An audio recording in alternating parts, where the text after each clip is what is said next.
What if I told you that you don't need to get down on the floor, buy expensive equipment, or spend an hour at the gym to start working the muscles around your belly, hips, and thighs? What if all you needed was one sturdy chair and just 5 minutes? If you're over 50, you may have noticed that exercise doesn't always feel the way it did years ago.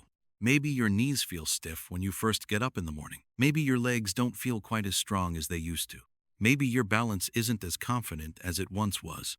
Or perhaps getting down onto the floor and getting back up has become an exercise all by itself.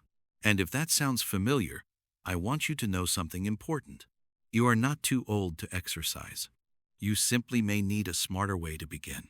That's exactly why today's routine is built around a chair. No jumping, no getting onto the floor, no complicated equipment, and no need to push yourself until you're exhausted. Instead, we're going to use simple, controlled movements that you can perform while sitting or using a chair for support. And we're turning it into a 2-1-day chair challenge. But before we begin, let's clear up one important thing about the title of this video. When we say your belly, hips, and thighs can melt away sitting in 5 minutes, that does not mean 5 minutes of exercise can magically burn fat from one specific part of your body. That's not how fat loss works. You cannot choose exactly where your body burns fat. Your overall body fat level is influenced by your food intake, activity, sleep, age, genetics, and many other factors.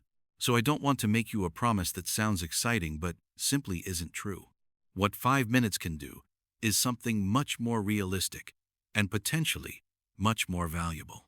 It can get your muscles working. It can help you break up long periods of sitting. It can help you practice movements that are important for everyday life. And most importantly, it can help you build a habit that you can actually stick with. Think about someone who spends most of the day sitting. They sit at breakfast. They sit in the car. They sit watching television. They sit at the computer. And then, one day, something as simple as getting up from the sofa suddenly feels harder than it used to. Walking up the stairs takes more effort. Standing from a chair requires more momentum. And you may start thinking, maybe this is just what happens when you get older. But getting older doesn't mean you have to stop challenging your muscles. In fact, maintaining strength and mobility becomes even more important as the years go by. And that's why our goal today isn't to make you look 30 again. It's not about punishing your body for gaining weight. And it's certainly not about doing exercises that leave you hurting for days. The goal is much simpler. We want you to become stronger, more mobile, and more confident in the body you have today. And here's how the 2-1-day challenge works. You need one sturdy chair. You need approximately 5 minutes a day. And you need the willingness to show up consistently. During the first week, we'll focus on learning the movements and building the habit. During the second week, we'll work on control and consistency. And during the third week, we'll focus on building confidence and making movement a normal part of your day. Because here's something I want you to remember. You don't have to do everything today. You just have to start. So if you're ready, grab a sturdy chair, place it somewhere safe, keep your movements comfortable, and let's begin these 5 minutes together. Now, before we get into the 5-minute routine, let's talk about why this simple habit becomes so important after 50. Because the problem isn't simply that you're sitting in a chair. The bigger issue is what can happen when sitting becomes the majority of your day, while movement becomes the smallest part of it. Think about a typical day. You wake up and sit down for breakfast. Then you sit in the car. You may spend several hours sitting at work, watching television, using your phone, or relaxing at home. And before you know it, many hours have passed with very little movement. Your body wasn't designed to stay still for that long. When you're moving less, your muscles are getting fewer opportunities to do their job. And this becomes especially important as we get older. After around midlife, adults can gradually lose muscle mass and strength if they don't regularly challenge their muscles. And you may notice the consequences in surprisingly ordinary situations. Getting out of a chair can become harder. Climbing a flight of stairs can feel more demanding. Walking for longer periods may become tiring. And even maintaining your balance can become more challenging. That's why maintaining the muscles around your legs, hips, and core isn't simply about appearance. It's about something much more valuable: independence. Strong legs can help you stand up. Strong hips can help you move with greater stability. And better overall strength can make everyday activities feel more manageable. Now let's talk about the belly. This is one area that frustrates many people after 50. You may feel like you're eating roughly the same way you always have, yet your waistline seems to be changing. There isn't one single reason for this. Changes in physical activity, food intake, sleep, stress, aging, and hormonal changes can all influence body composition. And when daily movement decreases while calorie intake stays higher than your body needs, excess energy can eventually be stored as body fat. But here's where I want to make an important distinction. Doing a chair exercise does not tell your body, burn the fat only from my belly. Unfortunately, we can't choose exactly where our body loses fat. You can strengthen your abdominal muscles without specifically burning abdominal fat. The same is true for your hips and thighs. You can strengthen your thighs. You can strengthen your glutes. You can strengthen the muscles around your hips. But strengthening a particular area is not the same thing as selectively removing the fat covering that area. And honestly, that's okay. Because we're not trying to trick your body. We're trying to make it stronger and more capable. When you strengthen the muscles around your hips and thighs, you're working on the muscles that help you stand, walk, climb stairs, change direction, and maintain stability. And those are abilities worth protecting as you get older. Because here's the gentle warning I want you to remember. If inactivity gradually becomes your normal routine, your legs can become weaker. Your mobility can decrease. Everyday movements can begin to require more effort. And when movement starts feeling difficult, you may naturally move even less. That can create a frustrating cycle. Less movement, weaker muscles, less confidence, and even less movement. But there's another cycle you can create. A little movement, stronger muscles, more confidence, and more movement. And that's what we're trying to build with this challenge. Not punishment, not exhaustion, and definitely not a promise that 5 minutes will magically erase belly fat. The goal is to remind your body, I still need you to move. I still need you to be strong. And we're going to keep working on that. So let's stop worrying about doing the perfect workout. Let's focus on doing something you can actually repeat. Because 5 minutes done consistently can be far more useful than an hour of exercise that you only manage once in a while. And now, let's put that idea into practice with the first movement of your 5-minute chair routine. All right, this is where we put everything into practice. For the next few minutes, we're going to work through a simple chair routine designed to get your legs, hips, core, and the rest of your body moving. You don't need to rush. You don't need to compete with anyone. And you don't need to feel exhausted when we're finished. Your goal is simply to perform each movement with good control and stay within a comfortable range of motion.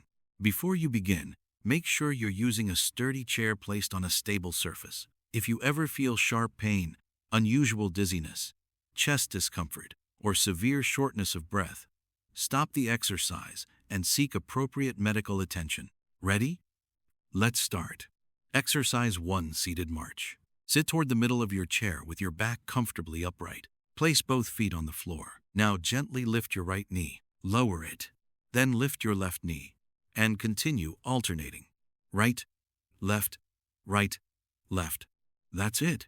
You don't need to lift your knees very high. Think about making the movement smooth and controlled rather than fast. This simple movement gets your hips and legs working while gradually preparing your body for the exercises that follow. If your legs feel stiff, make the movement smaller. And if you need additional support, you can lightly hold the sides of the chair. Remember, there's no prize for lifting your knees higher than everyone else. We're simply getting your body moving. Keep breathing naturally and keep your shoulders relaxed. Just a few more seconds here. Good. Now we're ready for one of the most important movements in the entire routine.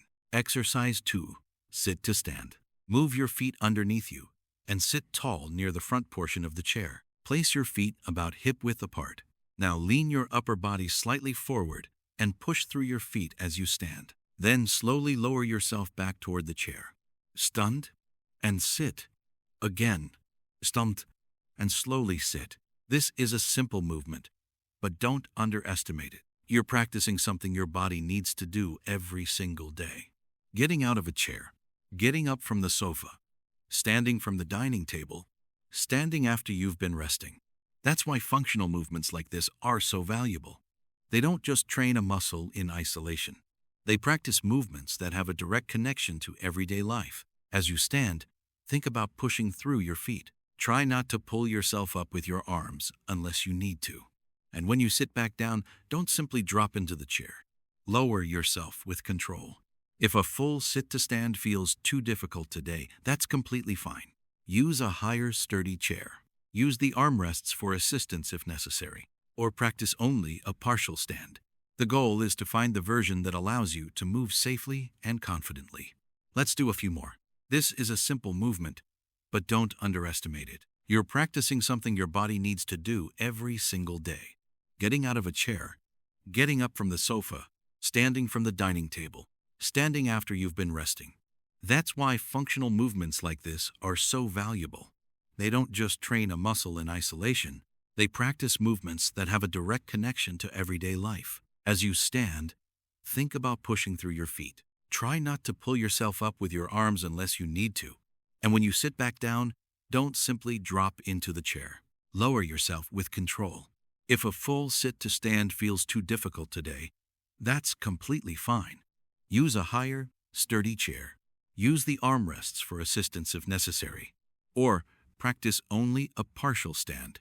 The goal is to find the version that allows you to move safely and confidently. Let's do a few more.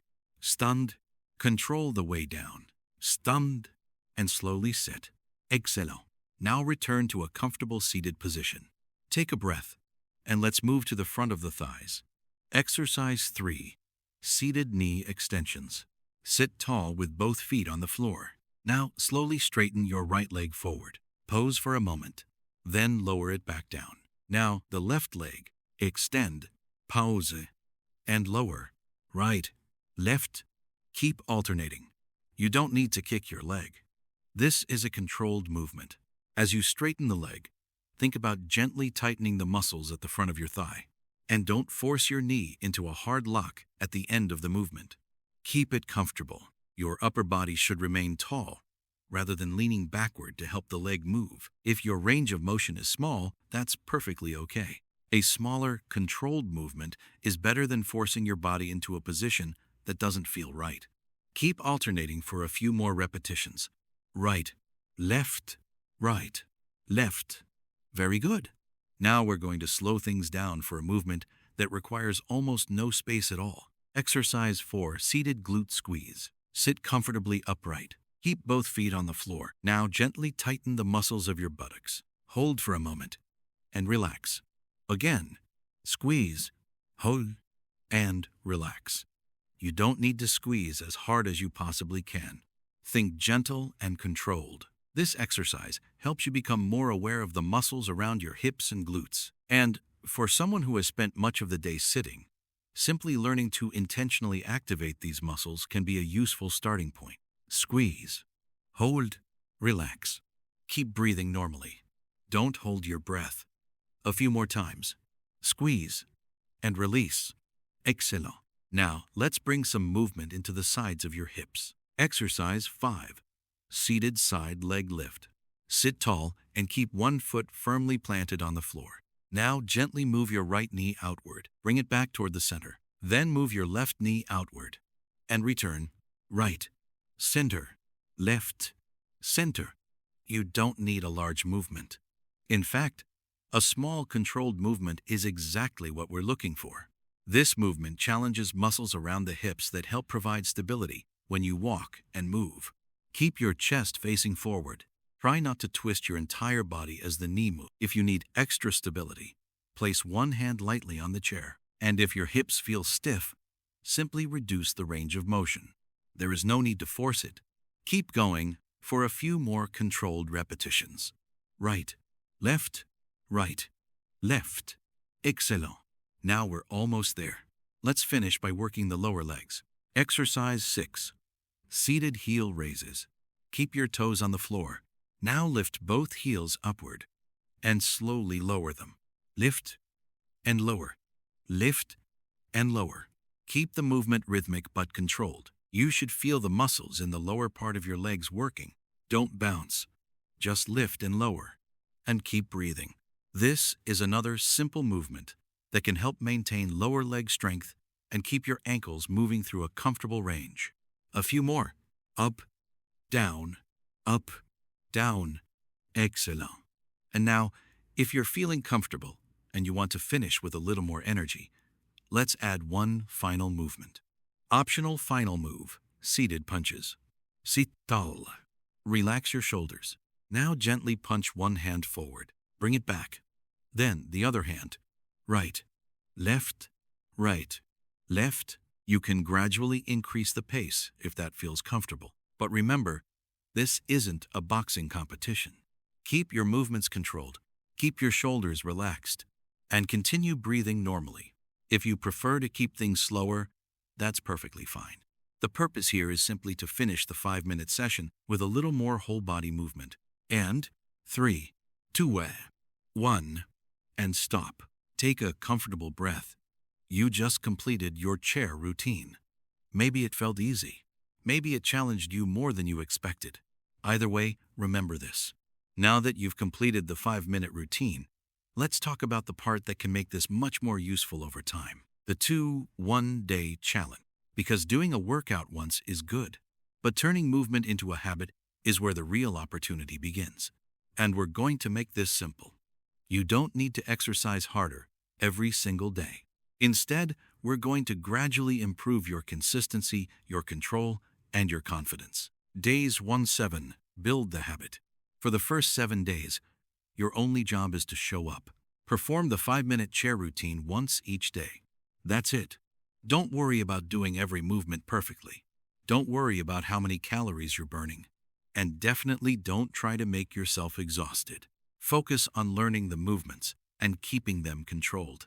If you need to make the movements smaller, that's okay. If you need to slow down, that's okay too. You're teaching your body and your mind that movement is now part of your daily routine. Think of these first 7 days as laying the foundation. Consistency beats intensity. 5 manageable minutes repeated every day can be much more sustainable than pushing yourself extremely hard and then avoiding exercise for the next several days. Days 8-14. Increase your control. Now you've had a week to become familiar with the movements. During days 8-14, don't suddenly turn this into a high-intensity workout. Instead, make the movements more deliberate. Take your time with the sit to stand. Control the way you lower yourself into the chair. Make your knee extensions smooth, and focus on feeling which muscles are actually working. If you feel comfortable, you can add a few extra repetitions to some movements. You can also reduce unnecessary pauses between exercises. But remember, more isn't always better. If increasing the repetitions causes your form to fall apart, go back to the easier version. We're building control, not chasing exhaustion. Days 15-21 build confidence. Now we're entering the final week. By this point, the biggest achievement may not be what you see in the mirror. It may be that you're becoming someone who moves every day. Continue your 5-minute routine once a day. And if you're comfortable with it, you can add another short movement session later in the day.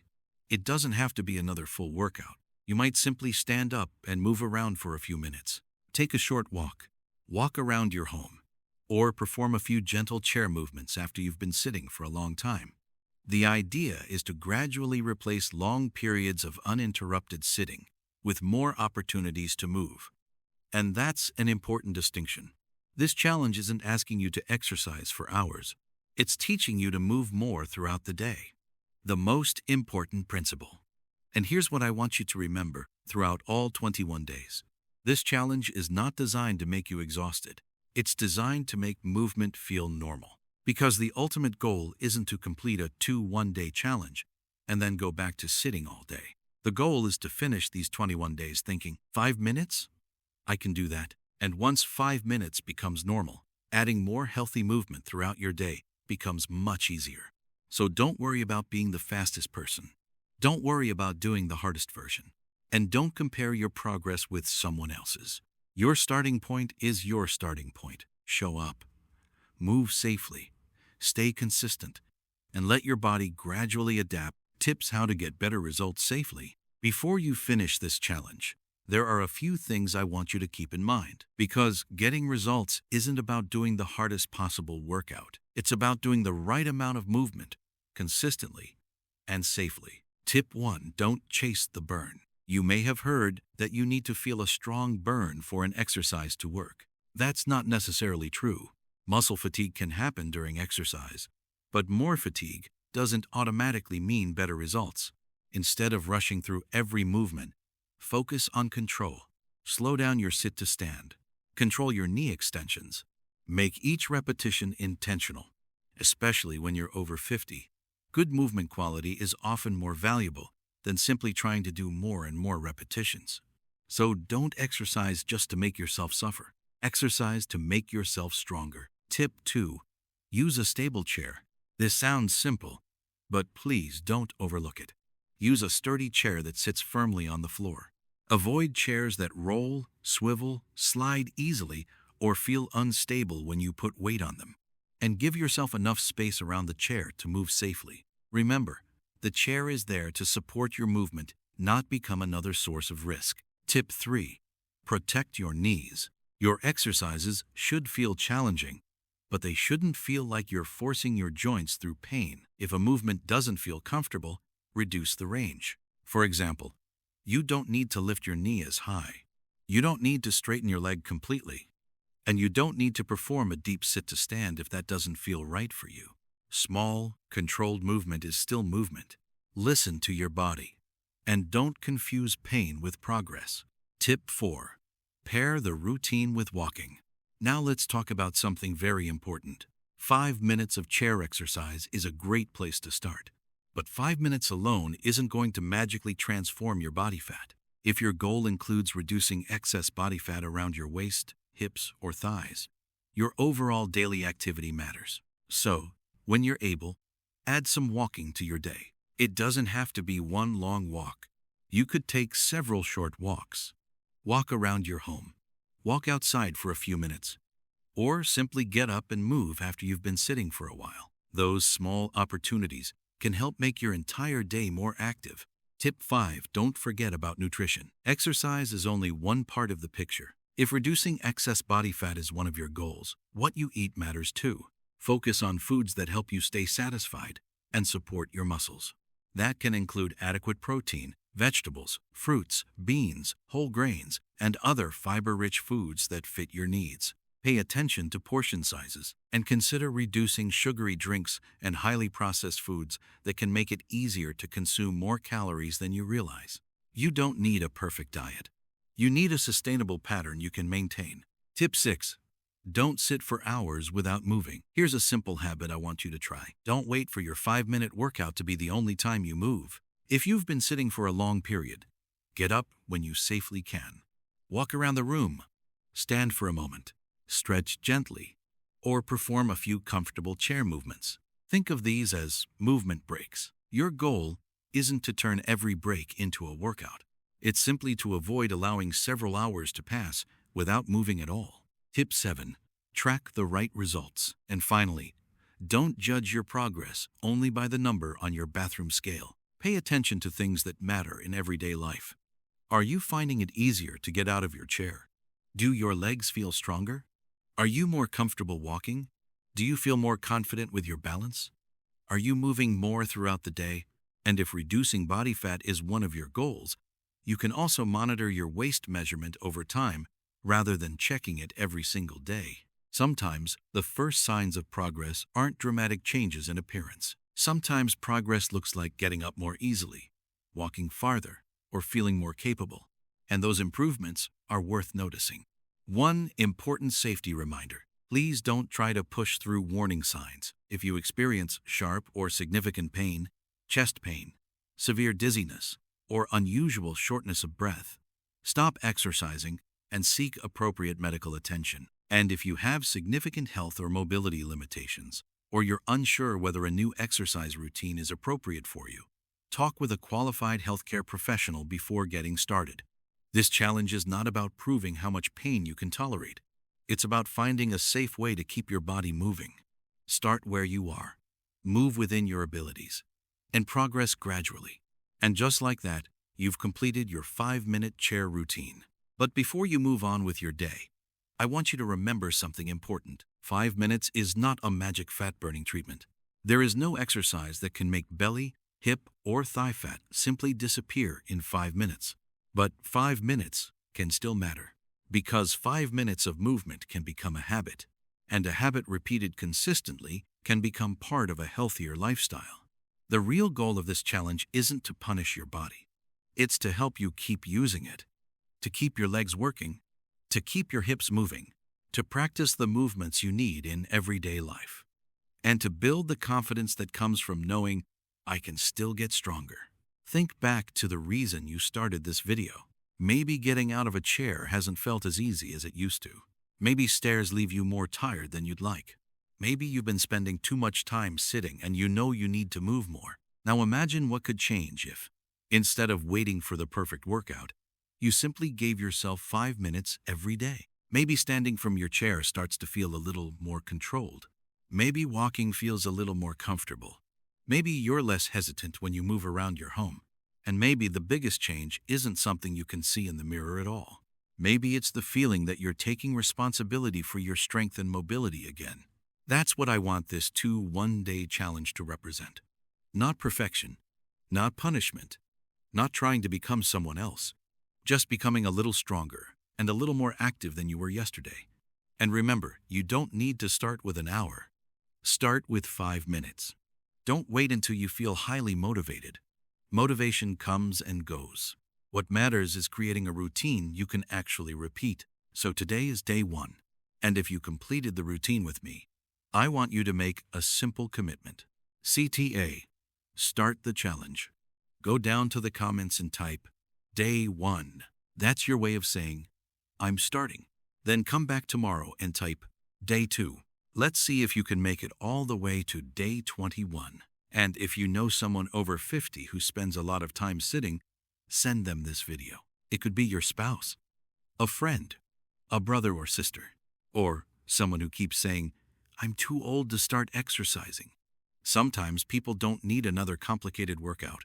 They just need someone to show them that starting small is still starting. And if you want more simple, age-friendly routines for strength, mobility, healthy aging, and everyday movement, make sure you subscribe to the channel. We'll keep building these habits together, one simple step at a time. And here's one final thought before you go. If you think 5 minutes is too short to make a difference, pay attention to what happens during the other 23 hours and 55 minutes of your day. Because your health isn't determined by one 5-minute workout. It's shaped by what you repeatedly do throughout the entire day. So stand when you can, walk when you can, move when you can, and most importantly, don't stop using the body you're trying to keep strong. I'll see you tomorrow for day 2.